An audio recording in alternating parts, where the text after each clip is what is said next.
ব্যাংকের কার্ড থেকে, ব্যাংকের ভিসা কার্ড থেকে আপনার বিকাশে টাকা ট্রান্সফার করতে পারবেন। তো অর্থাৎ বিকাশে অ্যাড মানি করতে পারবেন আপনার ভিসা কার্ড থেকে। চলুন শুরু করি। প্রথমে আমি চলে যাব বিকাশ অ্যাপে।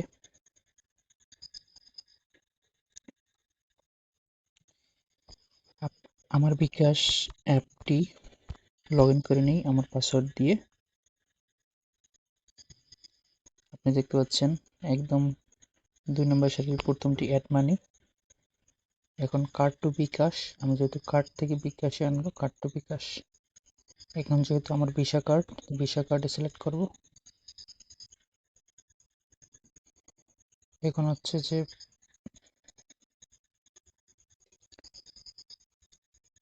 অ্যামাউন্ট দিয়ে দেবেন। এখন হচ্ছে মাই অ্যাকাউন্ট, আপনি কি এই বিকাশ নম্বরে টাকা আনতে চাচ্ছেন নাকি আদার অ্যাকাউন্টে টাকা চান?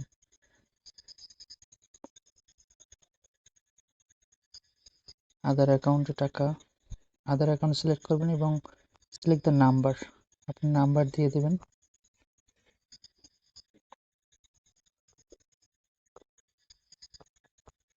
আমার সেভ করা আছে নাম্বারটি, নাম্বারটি দিয়ে দিলাম। অ্যামাউন্ট দেব। এখন হচ্ছে যে আমার এখানে আপনি আপনার কোনো সেভ করা কার্ড না থাকলে এখানে হচ্ছে অ্যাড নিউ কার্ড লেখা উঠবে। যেহেতু আমার 2টা কার্ড সেভ করা আছে, সেহেতু আমার 2টার পরে অ্যাড নিউ কার্ডের পরবর্তীতে আপনি অ্যাড নিউ কার্ড,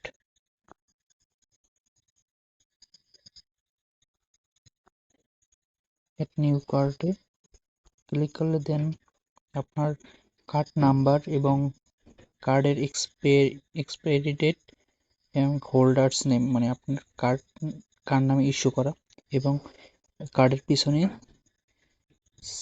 সিবিসি 3 ডিজিটের নাম্বারটা দিয়ে দেবেন। অথবা আপনি এখান থেকে স্ক্যান করে কার্ডের ইনফরমেশনগুলো গ্যাদার করতে পারবেন। আমি ব্যাগে চলে যাই।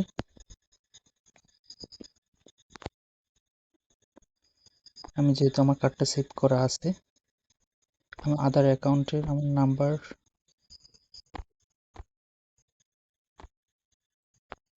বাসা, অ্যামাউন্ট 600, এবং এখানে আমার যেহেতু আমি সেভ করে রাখছিলাম কার্ডটি, আপনার স্ক্যান করে আপনার কার্ডের ইনফরমেশনগুলো দিলেই এখানে সেভ হয়ে যাবে।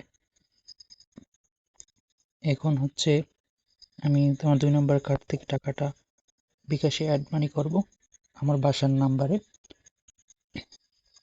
এই নাম্বারে না, বাসার নাম্বারে। আপনি এই নাম্বারে চাইলে মাই অ্যাকাউন্টে ক্লিক করবেন আর আদার্স অ্যাকাউন্ট এখানে সিলেক্ট করে রাখবেন। এখন সব কিছু ঠিক আছে।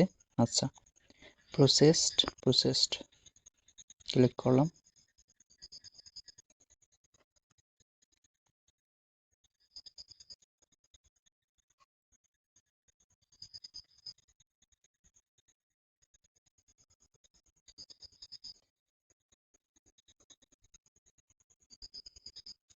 দেন এনআরবিসি ব্যাংকের যেহেতু আমার ভিসা কার্ডটি, সেহেতু এই ভিসা কার্ডটি যে নাম্বার দিয়ে ইস্যু করা হয়েছে সেই নাম্বারে একটি এসএমএস চলে আসবে।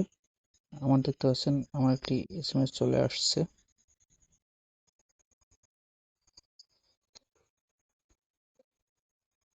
সাবমিটে ক্লিক করব।